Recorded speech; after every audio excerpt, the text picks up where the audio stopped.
Sud Radio, le 10h midi, mettez-vous d'accord, Valérie Expert. Et nous sommes ensemble pour ce 10h midi avec les débats autour de l'actualité avec Najwa El Haïté, docteur en droit public. Vous avez publié Laïcité et République aux éditions L'Harmattan. Vous êtes avocate. Samuel Lafont, porte-parole de Reconquête. Bonjour. Bonjour à tous. Vous avez un métier ou pas? Comment, un métier? Ouais. Ah oui, c'est un vrai métier. C'est Je m'occupe de communication, de stratégie numérique et de levée de fonds. Ça prend beaucoup de temps. Oui, non, mais c'est vrai parce qu'on dit porte-parole, c'est comme les présidents du think tank machin. Non, faut parler à ma femme, elle trouve que je travaille beaucoup. Bon. Non, mais je dis pas que vous travaillez pas, mais si on vous demande votre métier, c'est ça. D'abord, communication numérique et levée de fonds. Jonas Haddad, avocat, c'est net, clair et précis. Et Benjamin Cauchy est avec nous, chef d'entreprise. Bonjour Benjamin, vous êtes avec nous. Bonjour Valérie, distance. bonjour à tous. Un grand plaisir de vous retrouver depuis l'Occitanie. Voilà. Le Stade Toulousain a gagné hier soir, donc nous sommes en forme. Ah voilà, c'est un petit coup de cœur. Voilà, en passant. Exactement. Vos coups de cœur, vos coups de gueule dans un instant. Macron avait-il ça? Je voudrais qu'on revienne sur la parade des champions, ce que vous en avez pensé. Les Jeux Olympiques sont donc terminés. On l'a évoqué tout à l'heure dans l'émission Média. Je trouvais que c'était un peu un hommage à Emmanuel Macron lui-même, cette parade, mais peut-être ai-je mauvais esprit. Ruffin hué à la fête de l'UMA et on va évidemment en parler. L'Allemagne réinstaure des contrôles aux frontières. Comment est-ce que ça va influer sur des décisions en France? La SNCF limite le nombre de bagages payants. Bref, beaucoup de sujets avec vous, avec vos réflexions, vos réactions et puis nos débatteurs. Alors, Samuel, vous voulez commencer avec un coup de gueule? Oui, je ne sais pas si les auditeurs de Sud Radio l'ont vu, mais Matteo Salvini, ancien ministre italien, encourt 6 ans de prison. 6 ans de prison pour avoir empêché un bateau d'immigrés clandestins d'accoster en Italie. Un seul bateau qui finalement en plus a pu accoster. Et alors on a vu de nombreuses réactions de soutien, évidemment en Italie. Giorgia Meloni, je vous cite, qui est une alliée de Reconquête, ce qu'elle a dit: il est incroyable qu'un ministre de la République italienne risque 6 ans de prison pour avoir exercé son métier de défenseur des frontières de la nation, comme l'exige le mandat reçu des citoyens. Vous avez eu beaucoup de soutien en France, évidemment, d'Elon Musk aussi. On nage en plein délire. Ouais. C'est son rôle en fait de défendre la population italienne, de défendre l'Italie. Alors vous avez des soutiens en Italie, c'est normal. Vous avez des soutiens également en France parce que nous on peut avoir la même situation. On a également des migrants qui arrivent par différentes routes en France, évidemment, et notamment de l'Italie. Et en plus parce qu'on a un enjeu. Là, on a un nouveau Premier ministre, Michel Barnier, qui est en train de former son gouvernement et tout le monde se demande quelle va être sa politique. On sait que les Français, très majoritairement, au-delà vraiment des clivages politiques habituels, au-delà des partis politiques, sont opposés à l'immigration massive, illégale mais aussi légale. Donc il faut dès maintenant qu'on soit un maximum à dire que c'est scandaleux ce qui se passe en Italie. C'est aussi, je ne vais pas entrer dans le détail, mais c'est aussi, on a l'impression d'avoir un gouvernement des juges. Un juge qui va décider qu'un ministre, un homme politique en fonction, qui agit au nom du peuple, là en l'occurrence italien, eh bien pourrait être amené devant la justice pour une simple décision qui en plus qui est mineure. On parle de même pas de 200 personnes, alors que les enjeux sont beaucoup plus grands. Voilà, donc il y a un véritable décalage entre cette justice-là. On le sait, on parle souvent des juges rouges en France, entre le décalage entre la justice et les enjeux et les décisions politiques et ce que veut véritablement le peuple. Donc un grand soutien à Matteo Salvini et à mon avis, on va devoir soutenir prochainement d'autres personnes. Vous savez quel est le combat d'Éric Zemmour depuis des années contre l'immigration massive. Malheureusement en France, depuis trop d'années, les personnes qui disent simplement le réel, qui montrent la vérité, qui montrent la réalité, mais se font taper dessus ou parfois encourent des peines de prison. Réaction ? Ouais, ça me rappelle. Jonas, alors, je sais pas, j'ai pas le détail de l'affaire concernant Salvini. Il y a peut-être d'autres motivations judiciaires. Je sais pas si c'est forcément le terme juge rouge est peut-être un peu excessif. Ce que je dirais en revanche, c'est que je me souviens que dans une affaire qui a été similaire, vous savez, ce bateau qui avait accosté sur les côtes de la Méditerranée chez nous, on nous avait promis que évidemment tous les clandestins qui étaient présents sur ce bateau, qui avaient été accostés par SOS Méditerranée avec la complicité potentielle de passeurs, que tous ces migrants seraient gérés. Je rappelle juste à nos auditeurs qu'ils ont accosté à Marseille et qu'ils se sont tous c'est ce bateau-là, non échappés. C'est l'Ocean Viking. Ils se sont tous échappés. Voilà. Donc on voit bien que au-delà de la question du judiciaire, il y a la question de l'autre pouvoir qui est le pouvoir exécutif. C'est que quand un exécutif promet qu'il va exécuter, donc c'est-à-dire qu'en gros qu'il va faire acte d'autorité pour faire en sorte de contrôler ces clandestins, eh ben il ne le fait pas. Et je pense que c'est tout autant déceptif. J'entends ce que dit Samuel sur le judiciaire, mais c'est tout autant déceptif sur le gouvernement et l'exécutif qui n'exécutent pas ce pourquoi il est là. Ouais. On continue notre tour de table. Najwa, c'est un coup de cœur. Oui, un coup de cœur qui est consacré aux combattantes de la liberté et qui sont ces 34 détenues iraniennes qui ont entamé une grève de la faim pour commémorer le 2e anniversaire du mouvement Femmes, Vie et Liberté lancé à la suite de la mort en détention de l'étudiante kurde Mahsa Amini. Souvenez-vous, elle était âgée de 21 ans. Elle a été arrêtée parce qu'elle n'avait pas respecté le code vestimentaire strict islamique, c'est-à-dire de couvrir son corps et ses cheveux.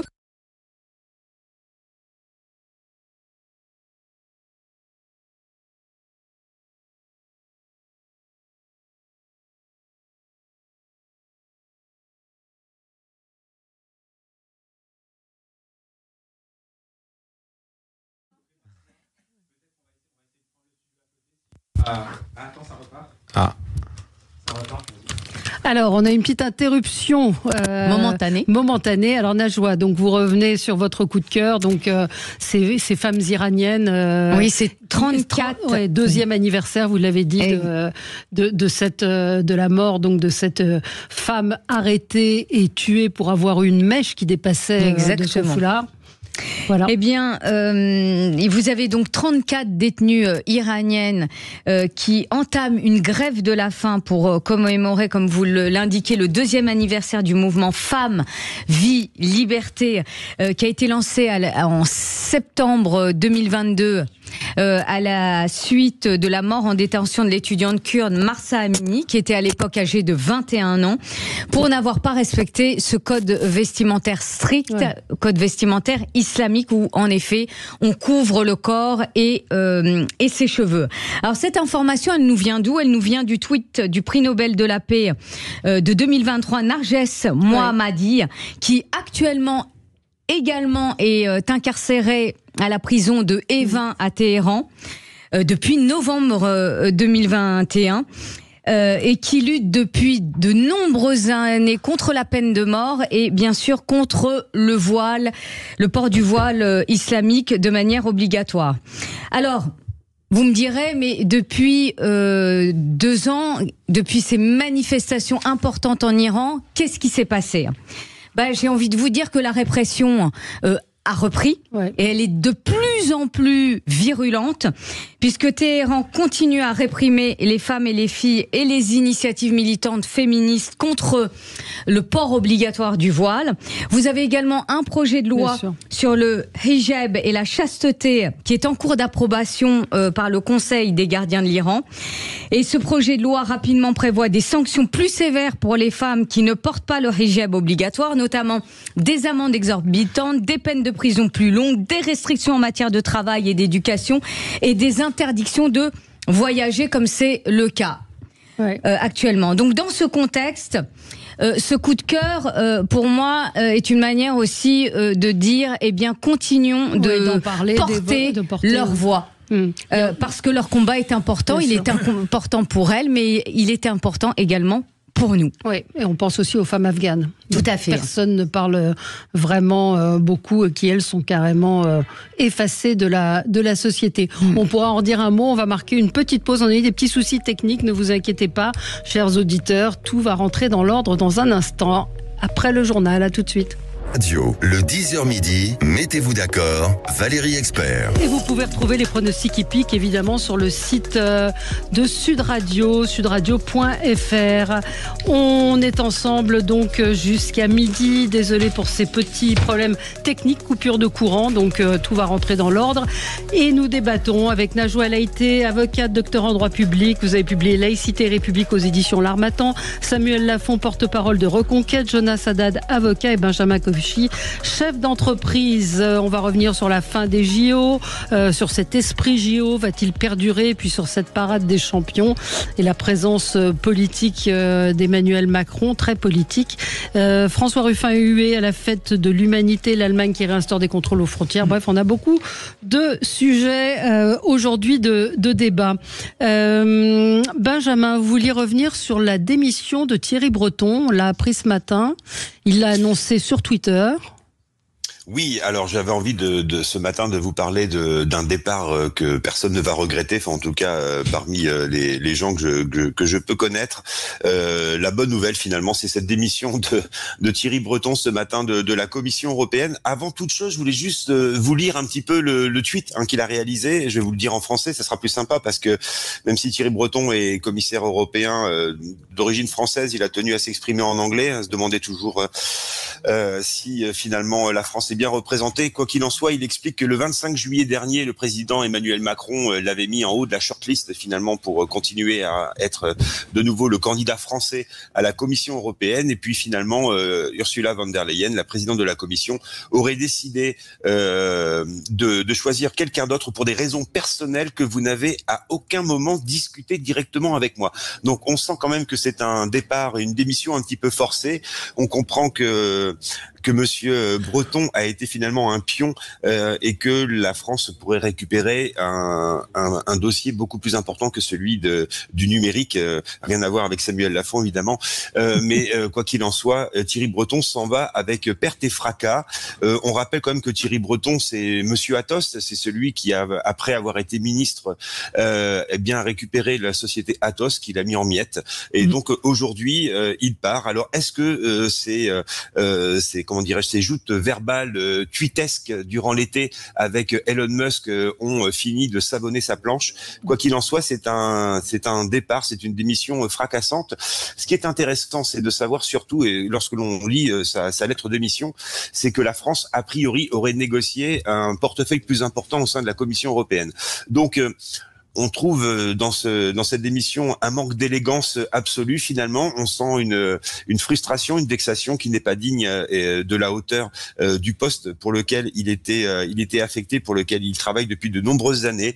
Donc, ça veut dire aussi qu'il y a un signe et un changement à la tête, comment dirais-je, de la Commission européenne. Il y a des mouvements extrêmement importants. Personne ne va le regretter, Thierry Breton. Personne ne va le regretter, et je crois surtout que ces écarts et son ambition d'être le fer de lance de la défense du numérique au sein de l'Union européenne, eh bien, lui a causé beaucoup de pertes, beaucoup de fracas. Et donc, il part. J'espère vraiment qu'il ne sera pas au sein de notre gouvernement. C'est la question qu'on peut se poser. La démission qui intervient à un moment dans le timing, on peut se poser la question, Jonas.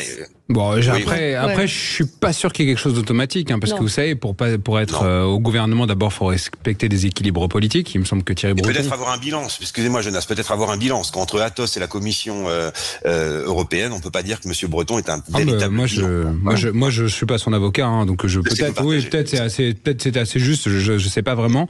En revanche, je vois pas dans quel cadre, de quel équilibre politique M. Breton s'inscrit. Donc, est-ce qu'il représente une sensibilité particulière? Je ne le pense pas. Et le fédéralisme.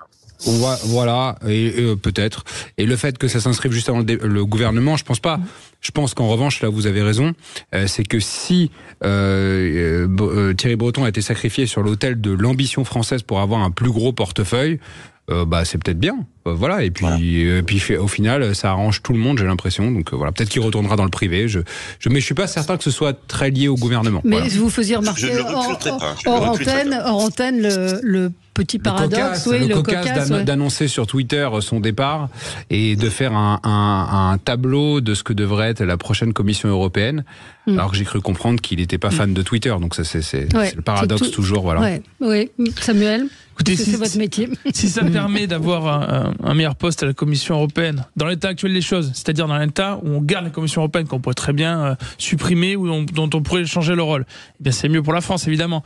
Ce qu'on peut voir pour Thierry Breton, c'est qu'effectivement, à mon avis, il a un peu dépassé les limites en s'en prenant directement à Elon Musk. Au nom de qui? On se demande toujours de qui est son mandat. Et il avait une position sur, je vais pas entrer dans le détail, mais sur le numérique, en fait, on a tendance en Europe actuellement à être très liberticide. Et à la fois, ça peut nuire à notre développement économique parce qu'on empêche les entreprises de se créer, de se développer. Et en même temps, il peut avoir des des soucis simplement pour les libertés individuelles. Quand vous avez encore des politiques en France qui expliquent qu'il faudrait peut-être mettre une carte d'identité pour se connecter sur les réseaux sociaux, il faudrait poser son identité, pourquoi pas aller à chaque fois signaler au gouvernement qu'on se connecte sur un site. Bon, voilà, c'est ce genre d'état d'esprit qu'il a, des personnes qui sont censées être de droite mais qui sont un peu communistes dans l'état d'esprit. En tout cas, je pense qu'il ne sera pas regretté. Non, mais rapidement, je pense que tout a été dit, mais ce que je constate, c'est que Thierry Breton avait un portefeuille quand même important, hein, c'est-à-dire en tant que commissaire européen, il avait un portefeuille qui comprenait l'industrie, le numérique, le marché intérieur, faut pas l'oublier. Et qu'est-ce qu'on retient ? Un très faible bilan, c'est-à-dire que ces coups de gueule vis-à-vis des hauts dirigeants de la tech. C'est un faible bilan. Donc je partage ce coup de gueule. Enfin, il nous manquera pas ni à la Commission européenne et j'espère pas. Excusez-moi, je suis un peu directe. J'espère pas qu'il arrivera au gouvernement parce que comme on dit, comme ce qui a été, oui voilà, ce qui a été dit, à un moment, il va falloir, enfin. On apprécie la qualité politique d'un homme ou d'une femme d'ailleurs par rapport à son bilan et ses actions à venir. Mais là, le bilan est vraiment faible. Ouais. Marie Toussaint, eurodéputée écologiste, a pointé l'occasion pour Emmanuel Macron de désigner une femme pour œuvrer à la parité au sein de la Commission européenne. Ça donne quand même une image de la politique assez terrible de cette course au poste. On peut le voir aussi pour le gouvernement et on ne sait pas tout de ce qui se passe, mais c'est vrai que c'est assez indigne. Enfin indigne, le mot est peut-être un peu fort. Mais pathétique, hein, je le sors. Ouais. Allez-y. Ouais. Jonas, vous vouliez revenir sur le procès Pellico. Oui, moi ça va être à la fois un coup de cœur et à la fois un coup de gueule. Un coup de cœur évidemment pour Gisèle Pellico. On a tous vu cette femme qui se tient debout face à cette dizaine de personnes qui ont abusé d'elle, des gens qui avaient tous des motivations incroyables et qui ne concevaient pas qu'il puisse être possible de dénoncer par exemple le fait que quelqu'un proposait sa femme à violer à l'insu de son plein gré, ce qui est juste hallucinant. Et je pense que c'est la responsabilité de nous tous, hommes et femmes d'ailleurs, de casser en fait ce cycle de la violence. Et que dans ce cadre-là, et ça c'est une forme de coup de gueule, la société doit vraiment se réveiller. Parce que, évidemment, et j'ai vu ce week-end des posts Instagram de la part de certains influenceurs, des manifestations qui ont été réalisées. C'est utile, fort, c'est utile, d'accord, je suis d'accord, mais c'est insuffisant. Et si on voulait vraiment s'attaquer aux causes de ce qui se passe, il faudrait vraiment mettre potentiellement hors d'état de nuire les personnes qui sont responsables de ces actions-là. Parce que ça n'a pas été fait sur ces posts Instagram, ça n'avait pas été fait dans les manifs, je suis allé voir les faits. Et les faits sont accablants puisque les enquêteurs comment ils ont retrouvé ce monsieur Pellico, ils ont fait le lien avec une affaire de 1999 dans laquelle ils ont retrouvé l'ADN de ce monsieur et qui avait déjà avoué un viol en 1999. Et par la suite, il avait été aussi mis en examen pour un soupçon de viol et d'avoir tué une jeune femme. Donc on est en présence de quelqu'un qui était en liberté après avoir avoué un viol et sur lequel il y avait des soupçons d'un autre viol et d'un assassinat vis-à-vis d'une personne. Donc les racines du mal, pour moi, elles ne sont pas à retrouver dans des visions très particulière des rapports entre les hommes et les femmes, ça c'est évidemment un sujet, mais le gros sujet pour moi c'est une forme de laxisme et des racines du mal contre des multi-récidivistes. Je le redis, cette personne-là ne devrait pas être en liberté. Cette personne-là devrait être sous les barreaux et ceux qui sont encore responsables d'avoir notamment supprimé les peines planchées pour des personnes qui sont multirécidivistes sont responsables de laisser dans la nature des personnes qui commettent de tels crimes. Et donc, je le redis, les manifs, les posts Instagram, c'est bien. Mais moi, je suis vraiment toujours d'avis de faire en sorte qu'on revienne pour remettre les peines planchées, pour que des multirécidivistes, notamment des délinquants sexuels, ne soient pas dans la nature. Donc voilà, c'était à la fois mon coup de cœur pour Gisèle Pellico, mais pour que son courage ne soit pas abandonné, il faut qu'on prenne des décisions fortes, notamment en matière de récidivistes délinquants sexuels. Alors, on est obligé de marquer une petite pause, mais après, on va continuer ce débat parce qu'il est intéressant et surtout très important. À tout de suite. Sud Radio. Sud Radio. Parlons vrai. Parlons vrai. Sud Radio. Parlons vrai. Sud Radio, le 10h midi, mettez-vous d'accord, Valérie Expert. Avec vous sur Sud Radio jusqu'à midi. Donc, nous parlions du procès Pellico, et ce que vous nous disiez, Jonas Haddad, c'est que Dominique Pellico aurait dû être en prison, que les peines planchées qui ont été supprimées font qu'il y a aujourd'hui des délinquants comme lui qui sont dans la nature. Délinquant, le mot est faible. Samuel Lafont. On en revient au sujet du laxisme pénal. Alors que quand on demande aux Français ce qu'ils en pensent, ils disent systématiquement qu'ils trouvent que la justice est trop laxiste en France. On parle notamment des peines planchées. Donc les peines planchées, qu'est-ce que c'est ? C'est des peines minimales qui seraient prononcées par des juges. Puisque aujourd'hui, il faut bien comprendre que vous avez des peines maximales qui sont prévues par le code pénal. Si vous commettez un meurtre, un viol ou des délits, agression, violence, etc. Mais souvent, et ce qui est reproché à la justice actuellement, ces peines maximales ne sont pas atteintes. Les peines prononcées sont largement inférieures aux peines maximales prévues. Ce qui ne veut pas dire qu'on doit systématiquement mettre les peines maximales. Mais en tout cas, il y a un vrai décalage entre la peine maximale prévue et la peine prononcée. Et en plus de ça, on sait qu'il y a des aménagements de peine, des réductions de peine. Ce qui fait qu'aujourd'hui, et c'est ce qui est reproché au pouvoir par de nombreux Français, eh bien, des personnes qui devraient être en prison ne le sont pas. Et ce que disait Jonas à l'instant est très important, parce que comme ces personnes ne sont pas en prison, la prison, ça sert aussi à isoler. Vous savez que vous avez toujours des gens un peu naïfs qui vous disent que ça sert juste à réintégrer. D'abord, la personne qui est jugée pour viol, par exemple, ou pour meurtre, elle est isolée du reste de la société. Ouais. Ça sert aussi d'exemple pour les autres. Ouais. Et en fait, on se retrouve avec des personnes qui, comme il a été dit, sont dans la rue alors qu'elles commettent des délits régulièrement ou même des crimes, ou après avoir commis un crime, sortent au bout de quelques années alors qu'elles devraient être encore en prison. Eh bien, se passe ce qui doit se passer. Ces personnes recommencent à commettre des délits et des crimes dans de trop nombreux cas. Moi, je vais être plus nuancée, c'est-à-dire que je parlerai pas de justice laxiste, mais moins sévère. Moi, ce que j'ai pu constater dans les affaires que je traite, c'est que vous avez une justice qui peut être extrêmement sévère dans le cadre d'affaires de trafic de stupéfiants. Là, vraiment, il y a une sévérité assez claire sur ces affaires-là. Par contre, étonnamment, concernant tout ce qui est agression sexuelle, viol, mais alors, je m'étonne des peines, mais légères. Hein.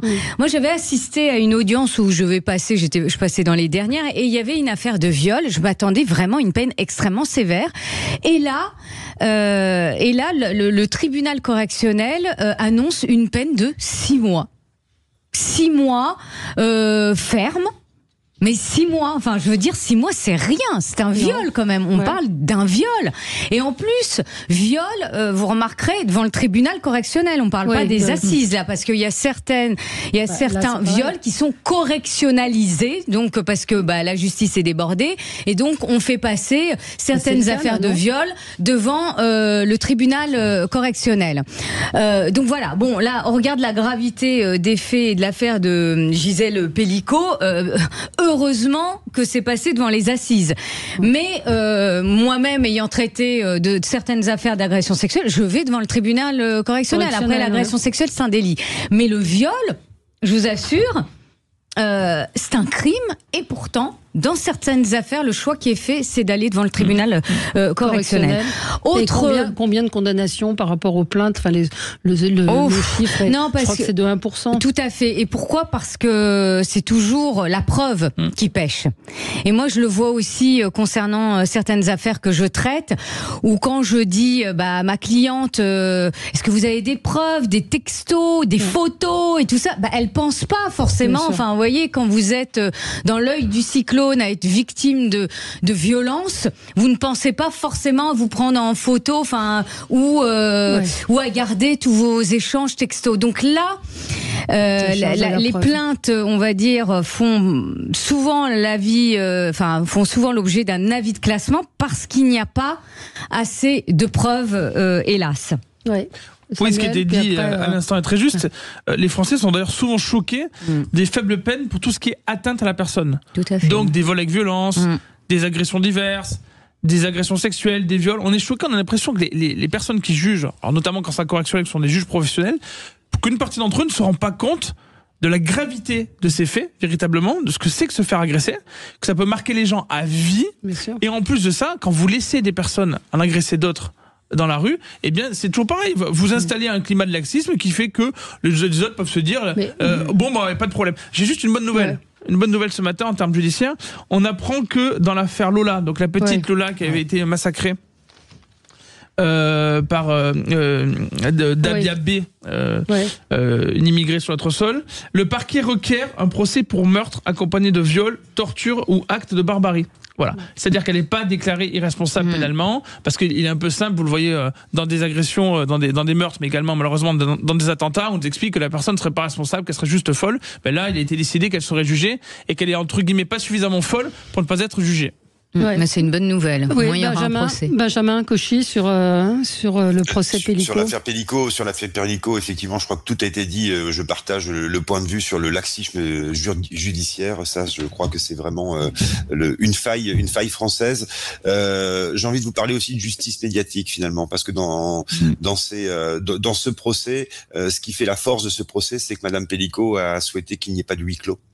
Et donc, c'est grâce à ce courage, non seulement d'affronter ses agresseurs, d'affronter son ex-mari, d'affronter la justice, mais c'est aussi d'affronter les caméras et la médiatisation. Et est-ce qu'inconsciemment, Madame Pellico savait que la justice française n'était pas toujours au rendez-vous des victimes, mais le fait de médiatiser cette affaire, de la rendre publique, de tout poser sur la table, donne une caisse de résonance à cette affaire. Et parfois, malheureusement, comment dirais-je, la justice médiatique est plus forte que la justice, en tout cas que les sanctions judiciaires. J'espère vraiment pour elle et pour toutes les victimes qui auront peut-être le courage de prendre la parole et de rentrer dans un commissariat ou dans une brigade de gendarmerie pour porter plainte. Je crois que c'est surtout ça qu'il faut retenir dans cette affaire. C'est le pouvoir des médias qui pourra peut-être aider Madame Pellico à retrouver toute la dignité qu'elle mérite. Voilà. Bon, c'est un dossier extrêmement délicat, un dossier extrêmement délicat qui renvoie à la fois à la justice, aux mœurs, évidemment, on l'a dit, et aux relations entre les hommes et les femmes. Et moi, ce qui m'agresse tous les hommes se comportent pas comme ça, quoi. C'est aussi bien évidemment, Valérie. Mais quoi qu'il en soit, cette marchandisation du corps, voilà. Ce qu'on peut ajouter aussi, c'est qu'il y a quand même un site. Il y a quand même un site qui, pendant des années, accueillait sous le titre pervers, soumission, etc. C'est un site qui a été fermé, je crois, parce qu'il y a eu d'autres affaires, notamment des agressions d'homosexuels. Il vient d'être fermé, mais on peut se poser la question de savoir comment ça a pu perdurer. Eh ben, en fait, il y a quand même une jurisprudence là-dessus, notamment une jurisprudence européenne qui autorisait. On a jusqu'au bout, notamment sur les pratiques sadomasochistes. Mais en fait, il y a eu un tel dévoiement, c'est qu'aujourd'hui, vous ne pouvez pas contrôler ça. Et c'est pour ça que moi je dis que comme on ne peut pas contrôler les supports, parce qu'on ne va pas mettre un flic derrière chaque site internet ou chaque communication, il faut s'intéresser aux multirécidivistes, parce qu'on sait que c'est eux qui vont aller taper. Alors évidemment, on ne pourra pas être dans le filet de celui qui le fait pour la première fois, mais au moins sur le multirécidiviste, on sait qu'il y a la notion de dangerosité et qu'il faut leur appliquer cela. Pour faire écho à ce que vient de dire Jonas, vous savez, on a souvent des politiques qui nous parlent d'Internet sans y connaître quoi que ce soit et qui nous disent il suffit de tout contrôler, on va pouvoir mettre quelqu'un pour contrôler ou des systèmes pour contrôler. Et en fait, on ne peut pas. Concrètement, c'est impossible. Typiquement, sur les affaires de harcèlement. Quand vous avez des élèves qui en harcèlent d'autres, eh bien, ces personnes-là, quand elles sont ou qui menacent de mort sur Internet, que ce soit des élèves ou pas, eh bien, ces personnes-là, elles peuvent être détectées, retrouvées et condamnées. Le problème, c'est pas Internet en soi. Le problème, c'est ces personnes qui ont des actes, qui commettent des délits ou des crimes qu'ils pourraient commettre dans la vraie vie, voilà, dans la vie de tous les jours, qu'ils pourraient le faire dans la rue. Eh bien, le fond sur Internet, le problème en soi, c'est pas Internet. On va pas limiter Internet pour tous les Français, simplement parce que vous avez une justice qui est incapable aujourd'hui de faire en sorte que soient poursuivis et condamnés des personnes qui commettent des délits. On va marquer une pause et on se retrouve dans un instant avec vous sur Sud Radio. Sud Radio. Sud Radio. Parlons vrai. Parlons vrai. Sud Radio. Parlons vrai. Bon, allez, vous l'avez demandé. On va le faire, la parade diffusée samedi soir sur France 2 et qui était donc un honneur. Le président de la République a voulu rendre hommage aux athlètes. C'était très long. C'était alors Emmanuel Macron donc épinglait la Légion d'honneur ou l'Ordre du Mérite sur le survêtement d'un certain nombre d'athlètes. Alors il s'est gardé les meilleurs pour lui. Hein. Il a gardé évidemment. Il a gardé les Toulousains. Il a gardé les Toulousains, évidemment, etc. C'est quand même très politique et on a vu cette image qui était très moquée du président de la République et remettant la cravate de Teddy Riner et sautant au son de « Qui ne saute pas n'est pas français ». Alors Jonas, vous avez vu cette séquence ? Alors moi j'ai adoré les JO et à votre micro j'ai été un des avocats des JO, même quand il y avait du JO bashing. Mais concernant cette parade, je n'ai pas pu m'empêcher de penser à l'un de mes auteurs favoris qui s'appelle Philippe Muret et dont je vais vous lire vraiment 3 lignes. L'homo festivus est l'homme de la fête perpétuelle, celui qui ne veut plus voir la réalité en face. Il préfère l'amusement à la vérité. Il célèbre tout, même le rien. Le règne de l'homo festivus est celui d'une époque où tout conflit est dissolu dans la fête, où la différence est abolie au nom de l'uniformité du bonheur.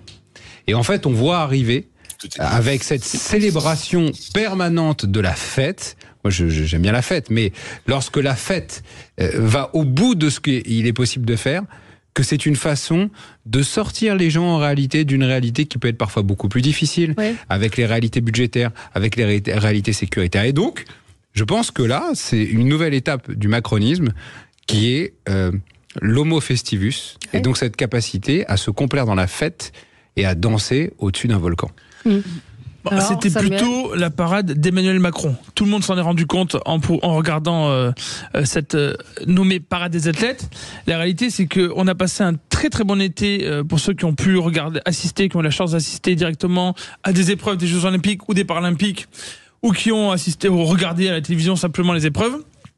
On avait une parenthèse avec la France qui brille dans le monde, on a eu la chance d'avoir d'excellents athlètes qui ont obtenu de très bons résultats. Donc merci et bravo à eux, encore merci, parce qu'ils donnent une très bonne image de la France. On voyait récemment un témoignage des frères Lebrun qui sont des stars en Chine, ce qui est très bon pour notre image, donc bon pour l'image de la France, bon pour l'image des Français, bon pour l'image d'autres pays dans le monde entier. Ce qui n'empêche pas qu'on ait des problèmes au quotidien. Je le disais d'ailleurs à ce micro. On doit régler les problèmes qu'on a à l'intérieur du pays. Évidemment, on parlait de justice tout à l'heure, d'insécurité, d'immigration, on parle de budget également, tous les sujets qu'on connaît très bien. Ça n'empêche pas qu'on doit projeter la meilleure image possible dans le monde, et ça a été fait durant les JO, et durant les JO, on voyait très peu de politique. Très très peu de politique. Évidemment, vous avez vu quelquefois Emmanuel Macron qui a essayé de s'insérer ici ou là pour se faire voir, Gabriel Attal également, et là on voit que finalement, ils n'ont pas réussi leur coup, ou même Anne Hidalgo, d'exister pendant les JO. Et là, on a une nouvelle séquence qui est simplement, pas pour remercier les athlètes directement, mais pour montrer le politique qui revient et qui récupère les JO. Voilà. C'est bien. J'ai vu qu'il y a 70 000 personnes qui ont assisté, qui ont trouvé ça plutôt pas mal, peut-être un peu long, mais ce qu'on doit dire clairement, c'est que on a du politique qui revient sur les JO. Je trouvais que les 2 cérémonies de clôture qu'on a eues, normalement, donnaient bien le signal vers la suite, et que ça suffisait largement. Ouais. La joie. Je partage ce qui a été dit, c'est-à-dire que pendant ces JO, il y avait une fierté d'être français avec ces athlètes talentueux. Vraiment, il y avait cette fierté-là qui était bien présente. Après, je peux parler aussi de parenthèse enchantée, puisque Paris, il y avait plus d'insécurité, donc c'était fort appréciable. Policiers partout. Paris était propre, donc oui, parenthèse enchantée. Puis ces JO ont permis aussi de faire rayonner, vous le disiez très justement, la France à l'international. Alors, concernant cette parade paralympique, moi, ce qui m'a gêné, il y avait de tout. Hein. Oui, il y avait de tout. Moi, ce qui m'a gêné, c'est ces fameuses images qui ont circulé concernant le président Emmanuel Macron qui sautillait. Alors moi, je me demandais ce qui se passait et j'ai appuyé sur lecture et je vois qu'on chantonne. Enfin, j'entends la musique qui ne saute pas n'est pas français. Sauf que ces images étaient vraiment dérangeantes puisque on voit un président qui saute et à côté de lui des fauteuils roulants. Donc c'était extrêmement gênant. Donc hormis cela, moi je pense qu'il faut le résultat et le bilan de ces Jeux Olympiques et Paralympiques sont une réussite. Hormis, on va dire, ces petits événements incongrus et parfois dérangeants. Bon. En décalage total. Benjamin, vous avez pensé quoi ? Trop de com tue la com. Effectivement, tout a été dit. Les Jeux Olympiques et Paralympiques ont été un véritable succès, notamment télévisuel, des scores d'audience faramineuses. On comprend que le président de la République veuille remercier une dernière fois les sportifs. Sur le fond, je partage cette idée qui était de dire la France s'est offerte au monde par le prisme de la télévision durant plusieurs semaines. Et là, finalement, c'était un événement franco-français. Voilà ce que je retiens de cela. Après, la communication du président Macron depuis 7 ans n'est faite que d'esbroufs, de coups de buzz. Donc finalement, il est fidèle à lui-même, alors qu'il sautille. Je vois sur les réseaux sociaux qu'il est comparé à un Gilbert Montagnier, donc je trouve ça assez amusant. Mais voilà, c'est amusant. Je ne pense pas que ça soit véritablement un événement qu'il faille reprocher au président de la République. Ça clôture finalement cet esprit des Jeux Olympiques. Moi, ce qui en revanche m'interpelle un petit peu plus, vous savez, je suis toujours un petit peu boudeur et chafouin, c'est que ça a coûté 5 millions d'euros cette histoire. Cette parade a coûté 5 millions d'euros, et étant donné que le comité olympique n'a plus un rond, le gouvernement a demandé à France Télévisions de payer la facture de ces 5 millions d'euros. Voilà, donc le contribuable a payé une fois encore ces 5 millions d'euros, alors que c'est quand même passé sur TF1, BFM, CNews et toutes les meilleures antennes de France et de Navarre. Voilà ce que je retiens, c'est qu'encore une fois, c'est 5 millions d'euros. Oui, on aurait pu rendre accessible une station de métro peut-être pour ce prix-là. Allez, soyons pas. Exactement. On aurait pu faire du concret comme ça. Alors, hué à la fête de l'humanité, François Ruffin assume son désaccord profond avec LFI. Puis il faut souligner également qu'on a eu un Dominique de Villepin qui a été lui acclamé à la fête de l'UMA.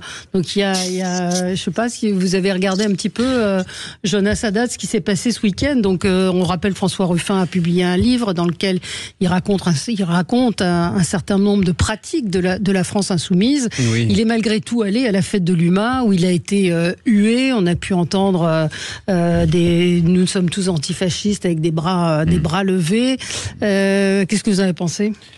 Alors ce que j'en ai pensé, c'est que en fait, ça vient confirmer un théorème, c'est que la gauche distribue toujours les bons et les mauvais points, et que la gauche de la gauche peut distribuer les bons et les mauvais points à ceux qui sont à gauche. Donc en fait, plus vous êtes à gauche, plus vous êtes détenteur d'une sorte de sceptre, de vérité divine, une lumière qui vous donne le droit de dire qui est bien, qui est fasciste ou qui ne l'est pas, ce qui est toujours hallucinant. Deuxièmement, vous parliez des différentes personnalités qui ont été invitées.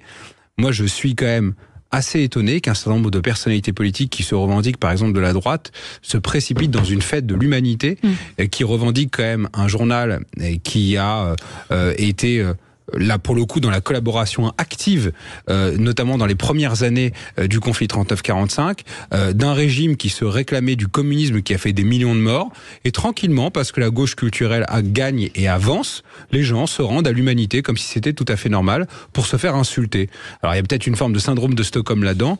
Moi en tout cas je trouve que c'est pas sain que de voir des gens aller se faire insulter. Et enfin Dominique de Villepin, on peut en parler des heures et des heures, mais la réalité c'est que son seul fait d'armes ces derniers temps, c'est son positionnement concernant le conflit israélo-palestinien. Et donc, en réalité, il sait très bien que dans ce public qui est totalement acquis à la vision, racialiste de M. Mélenchon, qui instrumentalise ce conflit pour des considérations politiques et électorales françaises, il savait qu'il allait avoir un triomphe. Bon, ça m'attriste de sa part parce que c'est quelqu'un que j'ai déjà vu et que j'ai déjà rencontré et qui est quand même qui est quelqu'un qui a une hauteur de vue, et là de retomber là-dedans, ça m'attriste. Juste un autre paradoxe sur la fête de l'UMA sont les sponsors. Philippe Morris, Ricard, Orangina, British American Tobacco, Dassault Aviation. Mais ils ont le droit. Oui. Valérie, il faut comprendre, c'est la lumière divine. C'est eux, ils ont le droit d'avoir les sponsors qu'ils veulent. Ils ont le droit de dire vous êtes bien ou vous n'êtes pas bien, et rien ne leur sera reproché. Comme d'ailleurs quand il y a des affaires d'agression sexuelle ou autre dans des partis de gauche ou cadenas, c'est pas grave. C'est le bien. Oui, moi j'ai vu Samuel. J'ai vu François Ruffin se faire huer. Ce qu'il faut bien comprendre, c'est qu'il y a eu il y a plusieurs gauches. Et c'est Mélenchon aujourd'hui qui a pris la tête de l'ensemble de la gauche, qui impose ses vues, donc avec sa créolisation, notamment donc son vœu de remplacement de population, c'est comme ça qu'on peut l'appeler, son soutien à l'immigration massive et son intérêt électoral pour les seules banlieues françaises, en comptant en fait sur l'islamisation de la France pour avoir des électeurs, pour dire les choses rapidement. Alors que d'autres personnes, comme François Ruffin, ont expliqué, ont tenté de lui expliquer que peut-être qu'il y avait d'autres Français, en fait, des personnes qui habitaient notamment dans la ruralité, en dehors des métropoles, en périurbain. Ces Français dont parle Christophe Guilluy, dont parle également Jérôme Fourquet dans ses différents livres, et qui écoutent, une partie d'entre eux peut-être écoutent Sud Radio en ce moment, et qui ne se sentent pas représentés par les délires de Mélenchon. Et en fait, François Ruffin a juste dit qu'il y avait des pratiques qui étaient inadmissibles à gauche, qu'ils ont fait de la politique au faciès, c'est ce qui a été dit concrètement, qu'ils avaient des tracts différents pour les différentes personnes qu'ils abordaient, bref.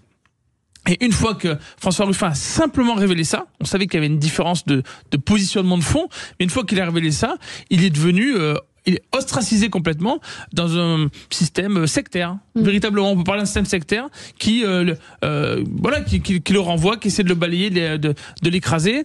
Moi, je ne soutiens clairement pas les positions de François Ruffin. Ce que dit François Ruffin, par ailleurs, d'autres le disent aussi, ou bien mieux que lui. Simplement, ce que je note, c'est que il y a des Français qui ne sont pas représentés aujourd'hui, et que à gauche, là, on a de plus en plus ce sectarisme qui s'impose. La joie. On regarde ces images, on s'aperçoit que LFI est une secte. Il n'y a pas de débat possible. Soit vous êtes d'accord avec le chef, soit vous ne faites pas partie du clan. Alors moi, ce qui m'interpelle, c'est que François Ruffin découvre la stratégie politique de Jean-Luc Mélenchon. Cette stratégie politique, elle existe quand même depuis plusieurs années, pour avoir fait quelques campagnes électorales, notamment dans l'Essonne. Le fait que LFI et cette gauche, puisqu'on sait que LFI est dominant au sein de la gauche dans son ensemble, eh bien, LFI a fait le choix clairement du vote communautaire, du vote entre guillemets multiculturel. Alors quand vous avez un François Ruffin qui découvre aujourd'hui, j'ai envie de lui dire, mais il n'est jamais trop tard, mais qui découvre aujourd'hui que Jean-Luc Mélenchon abandonne l'électorat rural et ouvrier, ça m'interpelle en effet. Alors, ce choix stratégique, et j'aime à le rappeler, est quand même inspiré d'une note de Terra Nova, qui est un think tank qui était proche du Parti socialiste, qui disait quoi ? Qui disait tout simplement, il faut abandonner l'électorat rural, ouvrier, parce que si on veut gagner, et à l'époque c'était les élections de 2012, eh bien il faut s'orienter vers un électorat communautaire, féminin, de quartier. Donc voilà la stratégie de Jean-Luc Mélenchon. Et ce qui est regrettable, mais ça m'étonne plus, c'est le Parti socialiste qui se soumet à cette stratégie-là. Et François Hollande en particulier. Tout à fait. Oui. Ouais, juste un petit mot. Oui, moi j'ai vraiment le sentiment. On vous écoute, Benjamin. Le sentiment que le fait que François Ruffin se fasse huer, j'ai eu le sentiment que la gauche crachait sur les gilets jaunes. Voilà, la gauche a craché sur les gilets jaunes, a craché sur cette France périphérique dont Samuel Lafont a évoqué effectivement il y a quelques instants sur votre antenne. Terra Nova comment dirais-je, à casser ce lien qu'il y avait entre le peuple, entre les gens, entre les salariés, les ouvriers, les petits patrons, les petits artisans, qui étaient le premier jour des gilets jaunes sur les ronds-points. La gauche a voulu s'accaparer ce mouvement en remplaçant des petits artisans, des petits plombiers, des mères célibataires par des CGTistes.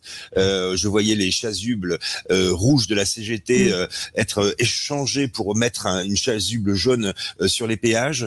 La gauche a tenté de récupérer cette France périphérique, mais n'en a plus la culture.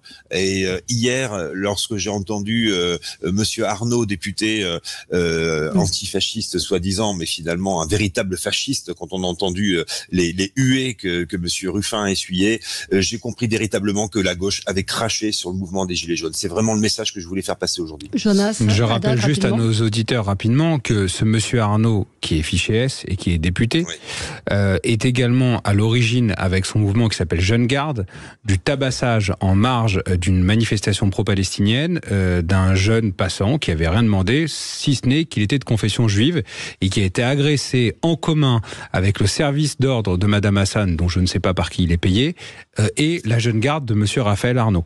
Et pour lequel il n'y a jamais eu aucune dénonciation de ces faits. Il a été condamné. Il s'est jamais désolidarisé. Désolidariser. Parce que c'est pas lui qui a mis les coups, mais c'est le mouvement dont Monsieur Arnaud est l'animateur. On marque une pause. Quand même à François Hollande et tous ces gens qui ont eu des Marocains, des ministères, pardonnez-moi, et qui aujourd'hui s'affichent avec Monsieur Arnaud. La gauche a perdu son âme. On se retrouve dans un instant avec vous. On va dire quelques mots de la SNCF et de ses bagages payants. Vous vous souvenez du slogan « À nous de vous faire préférer le train » ? Pas sûr. À tout de suite. Sud Radio. Sud Radio, parlons vrai. Parlons vrai. Sud Radio. Parlons vrai. Avec vous sur Sud Radio, on est ensemble. Je viens de voir une information absolument incroyable. C'est la télévision suisse qui révèle la double vie de l'abbé Pierre. Et ce sont des maisons closes. Il fréquentait les maisons closes et des liaisons avec une femme. Et apparemment, une prostituée, à l'époque, sur le plateau Ciel Montmardi, avait raconté cette histoire. Personne ne l'avait cru. Elle disait, la patronne nous avait dit, venez regarder par le petit trou de la serrure. Dans la salle de bain, il y a quelqu'un qui attend son tour. C'est incroyable, c'est l'abbé Pierre. Et aucun crédit n'avait été accordé à ce témoignage et la RTS a exhumé ce témoignage et donc les révélations continuent. 2 femmes accusent l'abbé Pierre également en Suisse. Donc c'est vrai que ça m'a perturbé en voyant cette information s'afficher. On va parler de la SNCF, limitation du nombre de bagages dans les TGV, des amendes à partir d'aujourd'hui, donc 50 € si vous avez plus de 2 sacs d'un format 70 par 90 par 50 et un plus petit sac de 30 par 40 par 15. Alors pourquoi, me demandiez-vous, Samuel Lafont ? Eh bien parce que la SNCF dit qu'elle est victime de son succès. Néanmoins, on peut quand même s'interroger. Vous dites que c'est à cause du très fort endettement de la SNCF. D'abord, la SNCF est en déficit chronique et ce déficit chronique n'a jamais été traité, notamment du fait de la situation monopolistique de la SNCF. Donc c'est très facile de rester en l'état puisque en fait vous n'êtes pas concurrencé. Alors un peu maintenant avec l'ouverture, mais par l'Italie notamment. Et donc en fait cette situation de déficit chronique nécessite de temps en temps d'aller chercher de l'argent là où on peut en chercher. Deuxièmement, c'est aussi révélateur d'un mouvement. Les auditeurs le perçoivent de ce qu'on appelle la low-costisation. C'est-à-dire qu'en gros, de plus en plus, ce qui semblait être naturel comme option à l'intérieur de votre voyage, que ce soit en avion, que ce soit en voiture, que ce soit en train, eh bien, on vous le fait payer. Donc, on va vous faire payer le petit verre d'eau qui va avec, on vous fait payer le petit supplément bagage, et de plus en plus, c'est un modèle qui tend à se répandre et qui fait qu'en réalité, là où on avait l'habitude de pouvoir avoir cette liberté de voyage qui nous était promise, mais en réalité, cette liberté se restreint. Bon, après, on nous dit en permanence qu'il faut arrêter d'utiliser l'avion, d'utiliser le train. Vous savez, les gens ne sont pas stupides, ils vont faire des comparaisons. Bien sûr. S'ils voient qu'avec les suppléments bagages et le prix qui reste élevé quand même des billets de train, c'est plus cher que l'avion, ils prendront l'avion. Voilà. Et donc, tout ça n'est qu'une question de concurrence et de marché. Oui, et encore, riche, pauvre, c'est-à-dire vous êtes riche, vous payerez votre supplément, vous êtes pauvre, vous ne pourrez pas le payer. Donc il y a une forme d'injustice également dans cette décision. Moi, je vous posais tout simplement la question, pourquoi ? Parce que effectivement, dans des périodes de vacances, vous pouvez avoir des personnes qui vont visiter leur famille, alors peut-être à Noël par exemple, et qui vont avoir plusieurs grandes valises, mais on arrive à circuler dans le train. Parfois, vous avez je pense au TGV là en particulier, vous avez des valises dans les allées, les contrôleurs passent, il n'y a pas de problème. Donc vraiment, je me pose la question, il a été dit que c'était parce qu'il y a des valises qui tombaient. Bon, on parlait aussi des poussettes. Si vous avez envie de voyager avec vos enfants, la poussette... parce que la poussette est considérée comme un bagage... comme un bagage. Donc, au même titre qu'une planche à voile ou qu'un surf. On peut comprendre qu'il y ait une surtaxe pour des objets très très encombrants comme les surfs et autres, mais une poussette, faire payer une poussette, c'est-à-dire que vous ne pouvez prendre qu'une valise et une poussette, c'est quand même assez curieux. Juste pour terminer, je me mets à la place des gens qui vont se dire, mais il va falloir qu'on mesure nos bagages, qu'on fasse attention. Pourquoi est-ce que ces personnes vont avoir des amendes, alors qu'on sait très bien que dans le même temps, vous avez des freeriders, comme on dit en mauvais français, des passagers clandestins qui racontent n'importe quoi aux contrôleurs, qui s'inventent des identités, qui ne paient jamais les amendes, pendant que les Français paient des billets qui sont toujours plus chers pour faire des trajets, non seulement de longs trajets, parce que je parlais des TGV, mais la plupart des trajets se font de commune à commune, avec des TER, des trains régionaux. Oui, mais là, vous prenez pas... Oui, les TER... Normalement, il n'y a pas beaucoup de valises, mais est-ce que ces gens-là vont être contrôlés là-dessus, alors que vous avez des personnes qui prennent gratuitement le train systématiquement sur votre dos? Oui. Benjamin Cauchy. Oui, moi qui suis un usager, un utilisateur du TGV Toulouse-Paris assez régulièrement, et encore demain matin, je peux vous assurer que je peux comprendre la SNCF, parce qu'il y en a qui considèrent le TGV comme un camion de déménagement. Ah oui. Il faut aussi voir les choses, et quand je vois quelqu'un arriver avec 4 ou 5 sacs Tati, plus 2 grosses valises, qui parlent pas un mot de français, c'est une réalité aussi, il faut dire les choses. L'usage. Là, vous tombez un peu dans le racisme facile. Absolument pas. Il n'y a aucun racisme là-dessus. Trouver le terme trouver ce qui est raciste dans ce que je viens de dire. Quoi qu'il en soit, il y a un usage, pour moi, exagéré également du TGV, et je trouve que ça va un petit peu normer les choses. Donc, je n'y vois aucun inconvénient. Mais vous pensez que les gens que vous désignez, entre guillemets, paieront... Non, mais paieront l'amende de 50 € pour rejoindre ce que disait Samuel Lafont. Non, mais il faut éviter qu'ils rentrent. Il faut éviter que les gens qui sont surchargés de bagages rentrent dans un TGV. Mais ceux qui abusent, ceux que vous désignez et qui abusent, vont-ils payer ces amendes? Vous risquez une amende de 50 €. C'est la question aussi. C'est la question aussi de la récupération de l'argent. Effectivement, on a tous vu quand on est dans les transports, parfois des contrôleurs qui laissent faire un contrevenant un peu vociférant ou. Si c'est le même principe que l'avion, ils ne paieront pas d'amende vu qu'ils ne pourront pas rentrer dans le train. Alors que vous avez des touristes étrangers parfois qui se prennent des amendes pour rien du tout parce qu'il manque un papier, qui à mon avis donne une très mauvaise image de la France. On le voit dans le train, on le voit aussi beaucoup. Alors, pour la région de France avec la RATP, vous avez des touristes qui se font attraper, qui prennent des amendes. Je donne un exemple, je vais parler avec un autre pays. Si vous allez au Japon, vous êtes un touriste étranger, en tout cas il y a quelques années c'était comme ça, et que vous aviez mal fait quelque chose, mal pris pas pris le bon ticket de métro, parce que c'est assez compliqué à Tokyo, eh bien les personnes étaient plutôt accueillantes et vous aidaient, et vous preniez pas des amendes, vous n'étiez pas la vache à lait du système. Et malheureusement, une partie des touristes étrangers sont pris un peu pour des vaches à lait dans ce genre de système. Pour terminer, juste peut-être qu'il y a des personnes qui détournent le train. Alors la SNCF doit avoir les chiffres, mais est-ce que le but in fine c'est de faire payer des gens qui sont de bonne foi? J'espère que non.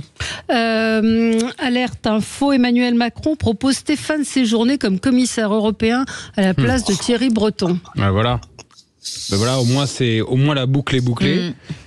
Et alors, Stéphane Séjourné, qui est l'actuel ministre des Affaires étrangères, démissionnaire, dont le poste est convoité. Voilà, je ne fais pas d'offense à Stéphane Séjourné, mais effectivement, le fait que lui, il parte du Quai d'Orsay, puisque ça va se faire, puisque la France a quasiment un droit à ce poste de commissaire européenne, permettra d'installer peut-être une personnalité plus marquante dans le cadre de ce qui va se passer, à savoir quand même les 2 nouveaux défis de ce gouvernement.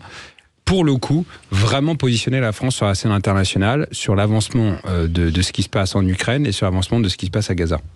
Et Stéphane Séjourné, vous pensez la bonne personne pour être... Pour l'Europe, pour l'Europe. Pour l'Europe, oui, puisque peut-être que c'est quelque chose de plus technique et qui est plus le relais des positions françaises. Il a été député européen également. Voilà, et puis comme vous dites, Valérie, vu que le portefeuille du ministère des Affaires étrangères est très convoité, je pense que même...